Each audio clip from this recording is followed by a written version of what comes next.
జగన్ వచ్చినప్పటి నుంచి మీ విద్యార్థులకు ఉద్యోగాలు ఏమైనా వచ్చాయనా? విద్యార్థులకు ఉద్యోగాలు పక్కన పెడితే ఫస్ట్ నాది బీటెక్ అయిపోయిందా. నేను బీటెక్ చదివేటప్పుడు మాకు విద్యా దీవెన అన్నాడు, కానీ మాకు విద్యా దీవెన ఒక లాస్ట్ ఇన్స్టాల్మెంట్ వేయలే.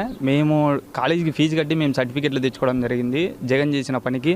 అలాగే వసతి దీవెన అన్నాడు, కానీ వసతి దీవెన అనేది ఒకసారి వేసాడు 3 సంవత్సరాల్లో, 2 సార్లు వేయలేదు. ఇలా పేద విద్యార్థులను చాలా మోసం చేయడం జరిగింది జగన్ వేస్తాడు అని.